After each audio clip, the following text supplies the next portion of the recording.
Good everyone, welcome to this video, and today we have a match that I had in the Ki-84 Co. This is a aircraft that certainly has been parked in my hangar for an awful long time. Obviously, as you know, I've reviewed the Ki-84 Otsu, which I enjoyed quite a bit. Never reviewed the High because, my god, that thing was torture. And obviously, because I had this thing already spaded from many years ago, I didn't really get to put this thing into a video, which is quite sad because Joe actually likes the Ki-84 Co. So, if you've watched my Otsu review, the only main difference is the nose-mounted guns. They're not 20mm, they are 12.7 Ho 103 machine guns. The wing guns are the cannon. So, that's where they are, so you can adjust your convergence accordingly. Now, I bet you're wondering, why the hell would Joe be flying something that is something that he hasn't played in around 4 years? And the simple answer is that it was around 11:30 at night, and me, Harry, and Skittles, who I'd never flown with, were just really goofing off and just chilling out, just finishing up the night in style, really. And to be brutally honest, I chose the Ki-84 Co mainly thanks to Skills, because he reminded me that I hadn't done the brown camouflage skin for this aircraft. I still haven't done it yet, I'm probably going to do it later, but pretty much that's the skin. Looks quite nice, but, you know, I actually do like the green as well. But the Ki-84 was definitely not my first choice, but I was going to go with a J2M3 originally. But then he said, I'm going to take out my Ki-84 Co. I only need 2 mods to spade it. And I thought, you know what, I'll break out mine. And then I checked, and I hadn't done the skin on it, so I thought, well, might as well kill 2 birds with 1 stone. And I took this thing out. Now, in this match, you're also going to see a bit of a misplay on my part. I forgot how sensitive the Ki-84's gear is if you're, like, letting it accelerate more on the runway than it needs to. Because I actually end up ripping my own landing gear off, which is quite funny. The tail wheel gets stuck out for the rest of the match. But I lose my right gear leg, and then I'm having to let the left one go. And it didn't really affect the plane too much. I didn't really feel any difference, but it would have affected it in terms of straight line speed. But I just did the left gear leg, like I let that broke off because of the imbalance. I wanted it equal, so to speak. And obviously the tail wheel doesn't really have much drag anyway, so it's not hugely important.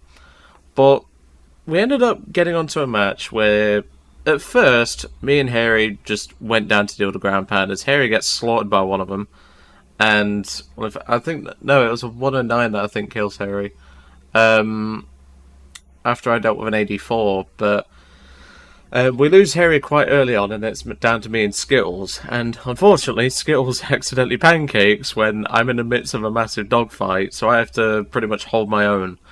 And one thing's for certain, if anyone would like a review on the Chinese Ki-84, it is very likely that, you never know, I could either treat myself to it, or, I don't know, given how some of you guys are, I might wake up one morning with this thing in my fucking hangar, because, trust me, there's one sub who actually gifted me 5,000 GE last year just to get loads of premiums. And I was going to get this, but obviously this took up a good chunk of that budget, so to speak. And obviously I wanted to get as much as possible just for them. The name was Jane Sprite. I haven't forgotten her. And all I'll say is, I still haven't forgotten that, because that's how nice that was. But in general, I do want to add that to my collection, because my god, I had a blast in this thing.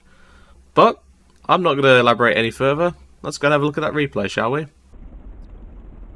And welcome to the match. As you can tell immediately, we're already off to a start where my right landing gear is missing. It's at this point where I make the decision to drop the left landing gear and let the weight balance out. It does take a moment, but even so. Now then, I would normally skip to a part of the action, but I want to use this time to really talk about something. So, as you'll notice in the replay, the player names, like up here and up here, are not being shown. I was asked this by JDA, aka Arkansas, to start doing this a little bit more. So I'm bringing this up now that it's in a replay.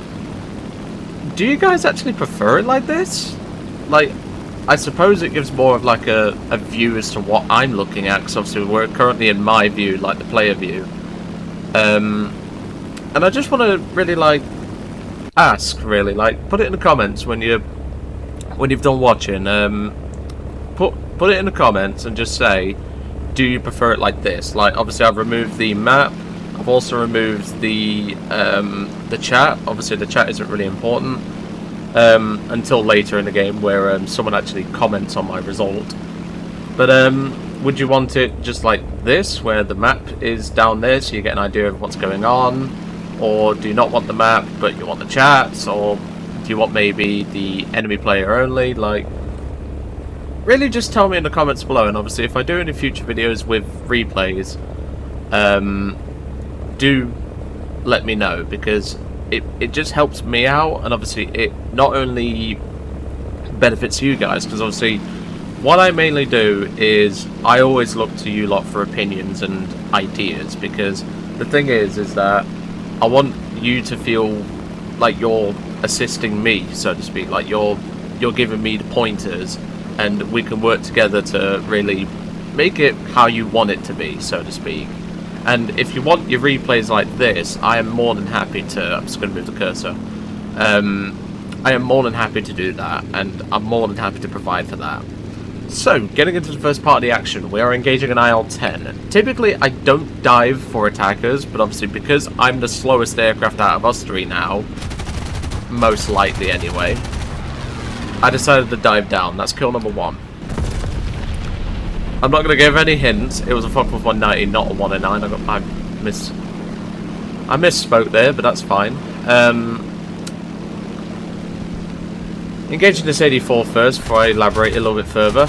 But yeah, as you can tell, there's quite a few enemy aircraft down low. This is a Dora 13, which ends up killing Harry. I do dodge out the way to avoid the shots. And Harry just stays a little bit too long in the head-on and gets completely slaughtered by the A7. Not the A7, the Focke-Wulf. I fire a long burst and end up sniping him from about 0.7 of a mile, which is quite impressive, but to be fair, I was at 24 ping this match. Correction, I was at 28 ping, so that gives you an idea. So like, I still have the drag from obviously the landing gear and the tail wheel, but it doesn't really seem to be making a huge amount of difference. I did meet one guy in a match once that said that this is how multiplayer players are sometimes.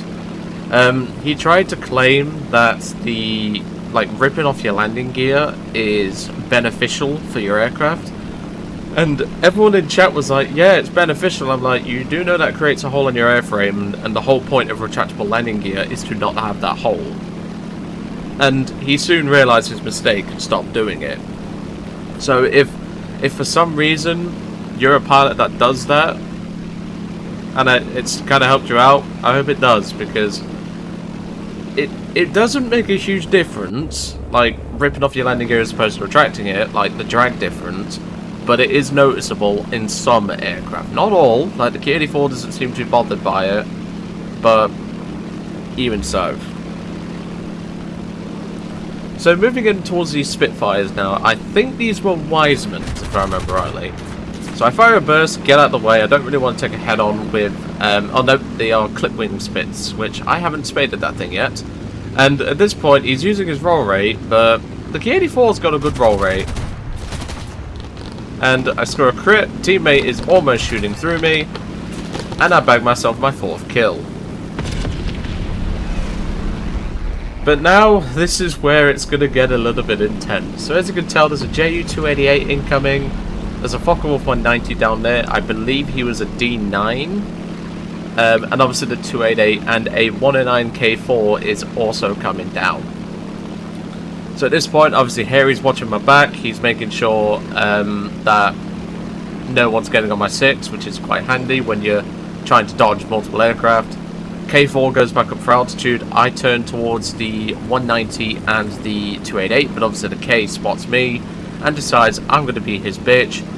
But the Ki-84, perfectly acceptable maneuverability. I mean, it's quite common with Japanese planes that they turn like an absolute boss, which this thing won't beat Spitfires, but it will certainly beat the majority of aircraft that you're going to run into around this BR. Unfortunately though, my only teammate, which was the A7, committed to a head-on and died because, well, yeah, people don't think these days. So here comes the D9, and I decided to go for the K4 purely because I might have a shot at him. Pilot sniping with the 12-7s, and that's my ace.